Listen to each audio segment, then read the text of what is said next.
点像那种电影当中的道具的街。这么好的空间，为什么不改建成一个咖啡店？好安静啊！到这边来，果然也没什么饮食店。以前的老的钱汤。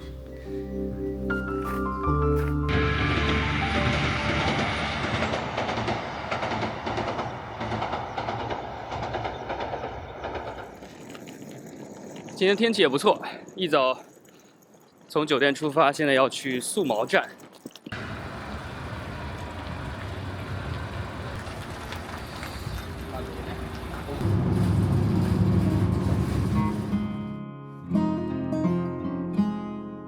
其实说起来，四国的4个县里人口最多的城市应该是爱媛县的松山市，也是很有地方特色的城市。因为是以盛产橘子而出名的城市，所以市里有橘色的路面电车，让人印象深刻。稻后温泉也是常年排名前几位的日本著名温泉地。松山城保存状况极佳，是日本现存12天守之一。从天守阁可以俯瞰松山市与濑户内海的美景，也算是四国里老宋相当喜欢的一个城市。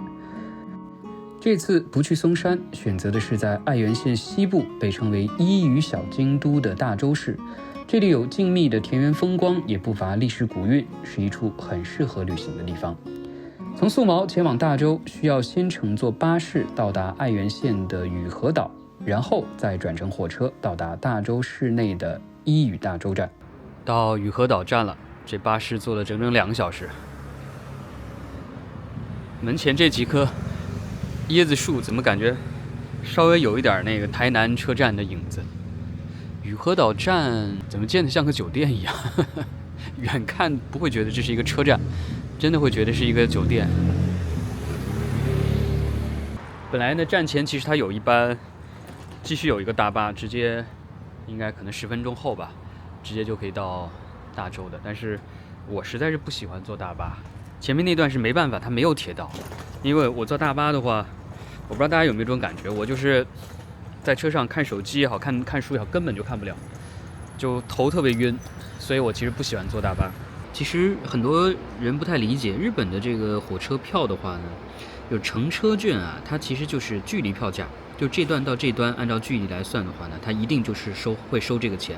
你坐普通的车就是这个钱，但是如果你是坐特急车或者是做这种新干线什么的，就在这个乘车券的基础之上，你还得外加一个叫特急券的东西，就等于说你这是要坐快车，你就要多付点钱。所以你整个的乘车的票价是这2个加起来。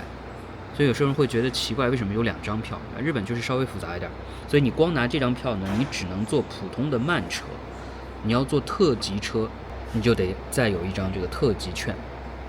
然后特急券它又分自由席和指定席，自由席的话呢就稍微便宜一点，就是没有指定座位，你上去随便选，有座你就可以坐，没座你只能站着。指定席的话呢，就是提前订好座位的，上去肯定会有座。另外还要再说明一下，有些票啊，它这2张呢是合2为1的，在一张票上，它会写乘车券加特急券，也就只有单独的一张票，所以不一定非得是2张票。还有就是，如果是在一些大城市，可以直接用那个西瓜卡，直接用手机刷卡的话呢，像乘车券这一段，就等于说你刷卡进刷卡出，它就自动会扣掉乘车券的这个钱。但是特急券这个钱，你刷卡是它没有办法帮你扣的，自动扣的，所以你等于说你可以直接刷卡，然后你就不需要这张乘车券，然后呢你就额外得买一张这个特急券就可以了。当然现在有些时候呢，特急券也可以直接在手机上购买，电子的特急券也可以。所以有些时候就是你直接刷卡进出，然后呢手机上有特急券，就完全不需要纸质票，也有的。所以就是情况比较复杂。宇和岛站现在已经进站了，应该就是这辆车宇和海特急。这辆车是到松山的特急宇和海号。这还有个小房间，让你打电话的地方。我还以为是吸烟室呢，但它不是吸烟室，让你打电话的地方。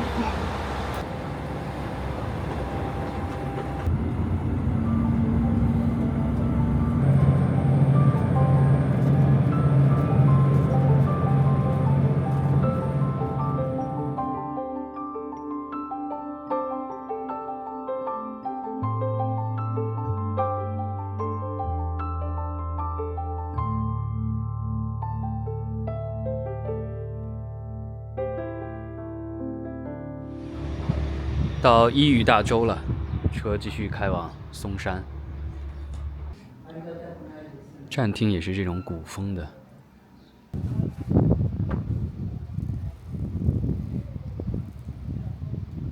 也算是一个市，但是其实很少人口，大概4万人口的一个小城吧。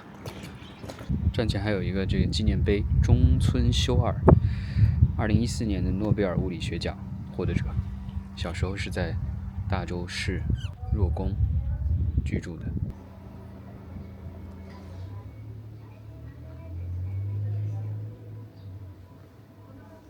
整个城市也好安静啊。先去把行李放下，然后顺便沿途看一下有没有什么开的餐厅，先吃个午餐，刚好现在是午餐的时间。有一只潦草小狗。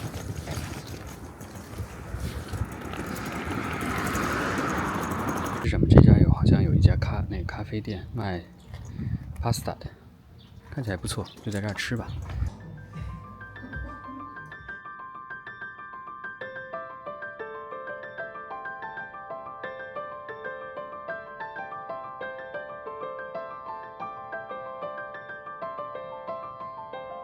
今天订的酒店是这家 OTA。今天虽然是阴天，但是其实温度挺高的，还挺热的。看了一下他们那个大洲古城的那个地方啊，离车站这边还是有点距离的，走路过去得15分钟左右吧。隔了这条河，然后主要的古城的观光景点都在河的对面。哦，那个地方远处的应该就是大洲城了，刚在电车上看到了。过了桥之后，这边立马就是老房子了。本町二丁目。哦，这店还开着的，现在都不太清楚这是摆设还是真的是真实在经营的店，有点像那种电影当中的道具的街，有点像那种电影城，就为拍电影准备的，就不太像真实的。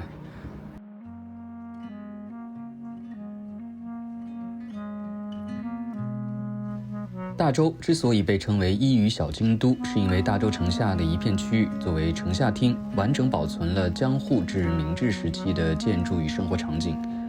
许多老的店铺排列在道路两边，脚下是石板铺就的街道，漫步其中，仿佛穿越回上世纪，可以感受怀旧的氛围和步调。而且当地在对古建筑的保护中，也思索其特色的利用和体验感的增强。除了一些杂货店、咖啡店、工艺品店以外，特别有名的是利用古代厅屋所改造的分布式住宿，并不是单独的一栋酒店，而是将古城下厅内多栋的历史建筑加入酒店功能。客房分散在整个老城内，以整座古城即酒店为理念，为住客提供沉浸式的文化体验，也获得了诸多奖项。而且据说从料理到餐具都是精心设计和安排的，非常有特色。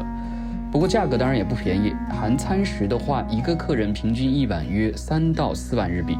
老宋当然很想体验一下，不过钱包还是不太答应，所以有住过的朋友可以谈谈感受如何。这个就是那个红砖馆。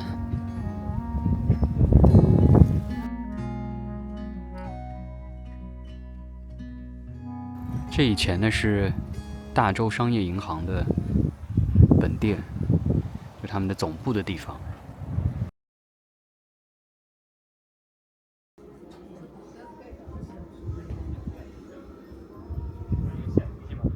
这是一个木刀，用木头做的，专门用来切点心的，切和式果子的木刀，一个4400块。还有就是各种陶瓷类制品，日本各地差不多也都是，大多数都是这种。这个配色，这个蓝色的配色其实挺好看的。这个还有一个资料室啊，我觉得这块如果是弄一家咖啡店，在这个院子坐着应该挺舒服的。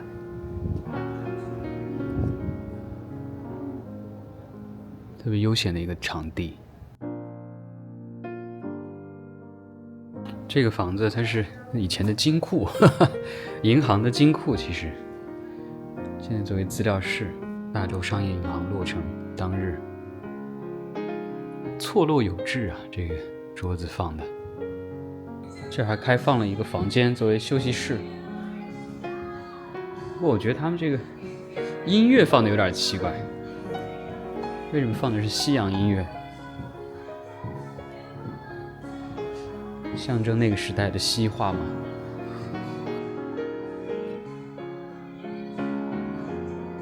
？2楼也很大一片休息室、休息区，完全没有人。我真的挺好奇的，这么好的空间为什么不改建成一个咖啡店？多舒服！挺奢侈的，免费开放这么大的空间，真的很像是那种电影的那种片场，主打一个怀旧。这是以前的28自行车。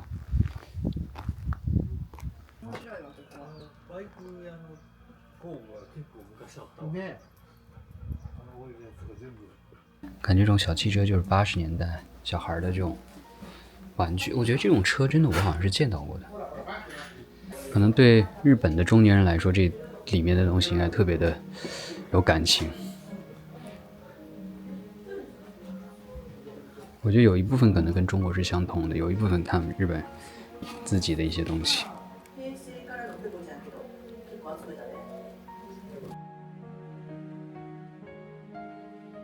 以前的一些画报，我觉得很多这种封面感觉跟中国的也差不太多，也是这样子的。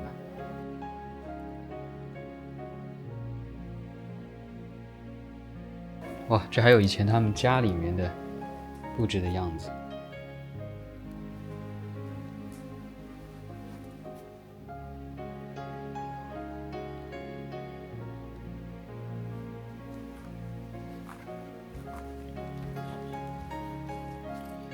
老式的冰箱，以前的这个洗手台是这样子的。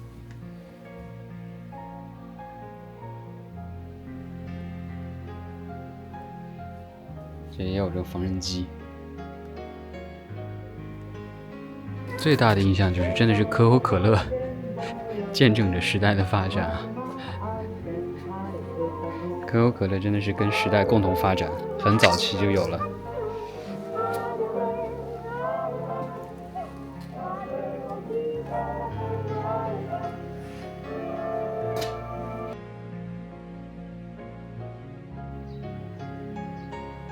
往上走，这边有一个叫卧龙山庄的地方，听起来很像是中国武侠小说里面会出现的地方。一个大的庭园，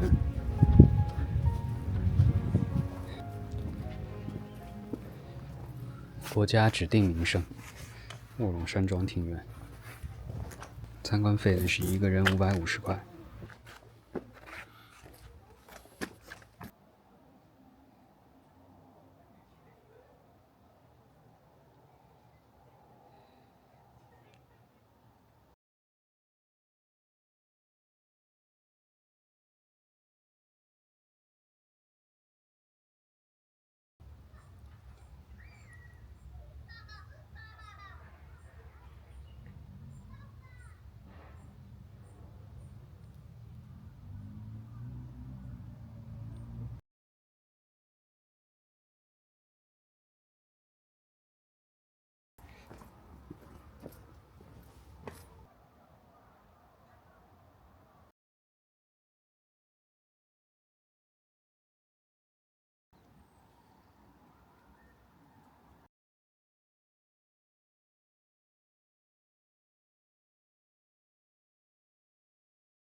爱媛作为东京爱情故事里面丸治的老家，竟然在大洲市也有一个当年丽香给他投信的时候、寄信的时候用的邮筒，现在还保留在这儿，给他写分手信的邮筒。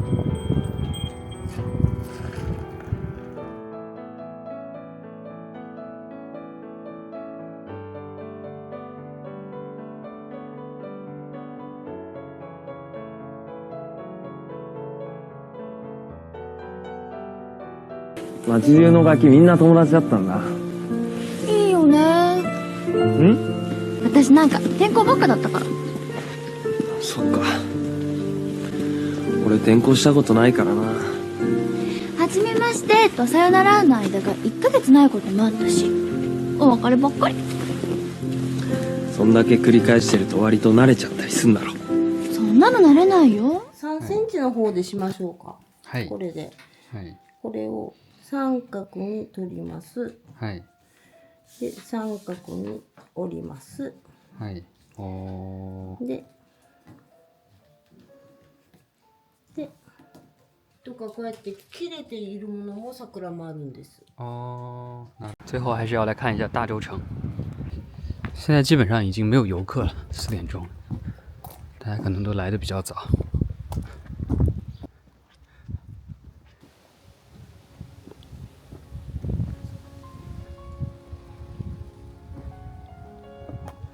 大洲城最初建于1331年，由伊予守护宇都宫氏在宫川办的地藏月兴建。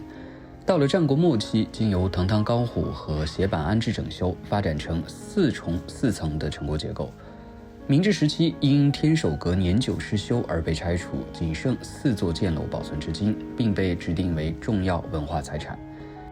直到2004年，大洲城依照古照片和江户时期的木结构模型，采用传统工法完整重建了整座木造天守。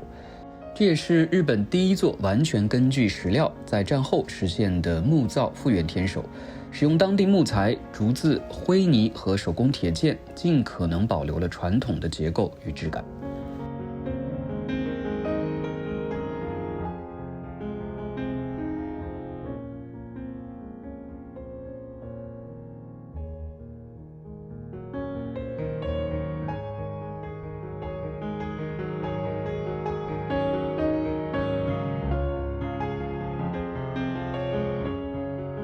如今大洲城还有一项特别的体验，你可以包下整座天守作为酒店的客房，接受武士仪式般的迎接，品尝以当地食材烹制的豪华晚宴，亲身体验一日城主的非日常时光。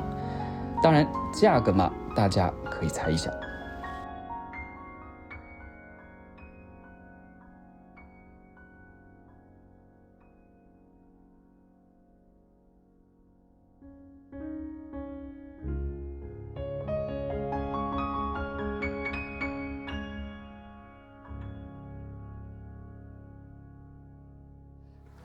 这家订的时候，它已经没有禁烟房了，只能选了一家吸烟房，希望味儿不要太大。房间啊，感觉好像比图片上看到的稍微好一些，应该他们这个家具应该是重新换过的，稍微比以前新一点。但这电视真的是从电视就能看出来年代感，很多日本的酒店就是这样。床还行吧，比昨天那小点儿。但是这个家具应该稍微的新一点。洗手间，没什么特别。洗手间基本上，你看这几次住的基本上都一样，日本的洗手间都是这样，一般的这种商务酒店都是这样。啊，窗外就是刚刚那个路口的地方，4楼今天是。这两天走的路实在是太多了。走不动了，真的是走不动了，赶紧要休息一会儿。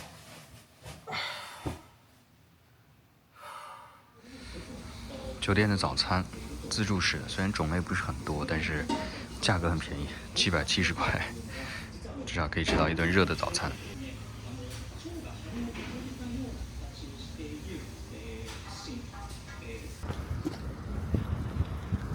今天上午就完全没出门，这两天走的实在是有点太累了，然后到吃饭的时间就得出来觅食了。今天还好，不是特别的晒，有点阴天。Google Map 上搜的完全不靠谱，刚找了2家都没有开门。这家意大利餐厅倒是好像是开着的，但我今天不太想吃 pasta 了。昨天中午吃的 pasta， 今天又要吃 pasta。就最近这2天在4国见了好多居民，尤其是在高知县特别多。昨天吃的是这家的 pasta， 今天也没开门，休息。只有中华料理了，这家肯定是开着的。走一走又到车站了。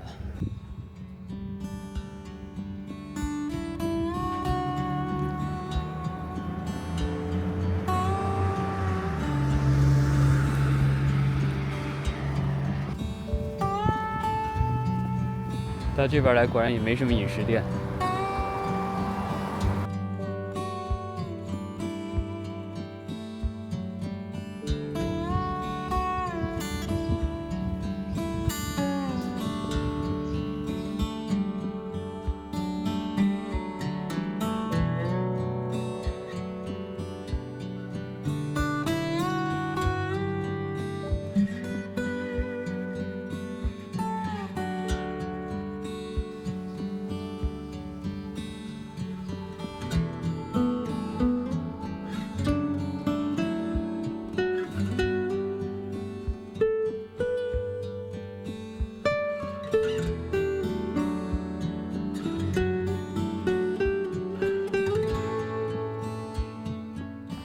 转了一圈回来，发现还是这个中国菜馆莲花最有人气，不断的有车开进来开出来，很多人都到这儿来吃。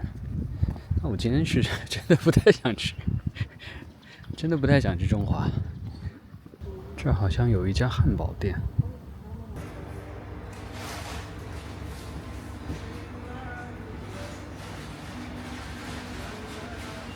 就在站前的一家小店，卖汉堡的。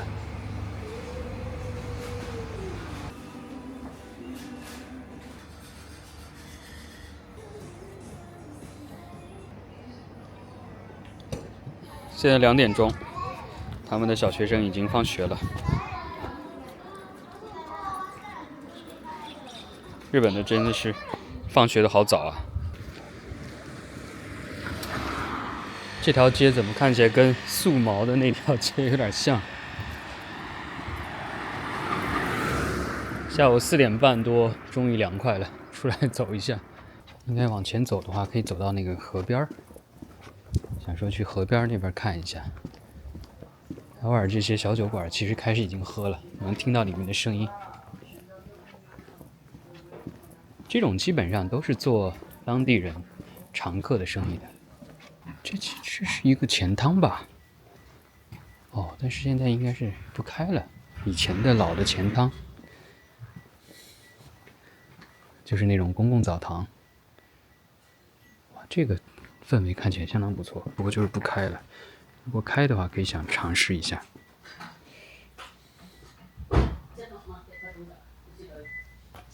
偶尔就是这种老街当中，偶尔又突然间冒出来这样的一幢非常漂亮的房子，设计的很好啊。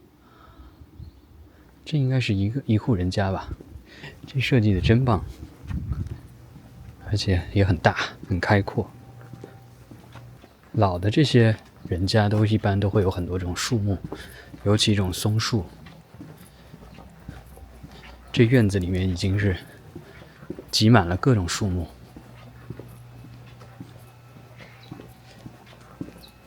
日本这种小岔口，哇，这丁字口，这真的是要转弯直角弯，这很难转。所以这种路真的没办法开什么大的车，都是小车。日本各地的这种河堤，就是我挺喜欢的地方，觉得散步特别舒服的。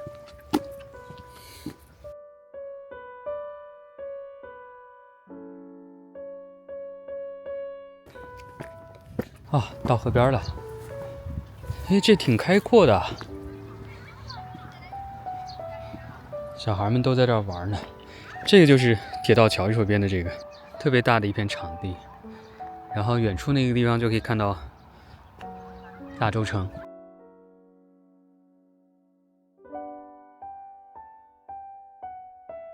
基本上日本小学生每年投票最想成为的这个职业前3名肯定有一个是棒球，然后呢还有一个肯定就是足球。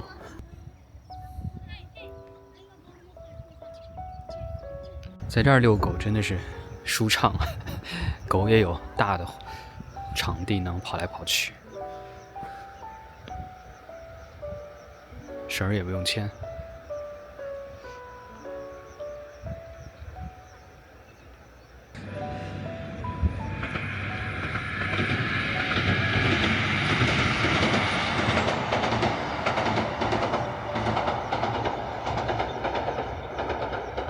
这是羽赞线的特急车，去雨河岛了。其实有时候真的挺难选的，在这样的地方生活，觉得风景真的是不错，很舒服，很悠闲。但是，可能回头有时候也会觉得挺无聊的，没什么太多的娱乐，人也比较少，所以人其实都是这样，都羡慕别人住的地方，然后来这儿旅行就觉得哇，好棒，好好。想要住在这儿，但实际上真的住在这儿之后，我觉得可能也有很多的烦恼。大城市的话，有大城市的方便、舒适，然后资源丰富，活动也比较多，但是就是过于拥挤了，没有那么舒畅，各有各的好处吧，真的是。如果让大家来选的话呢，会愿意住在这样的小镇上、小城上，还是愿意住在更方便的大城市？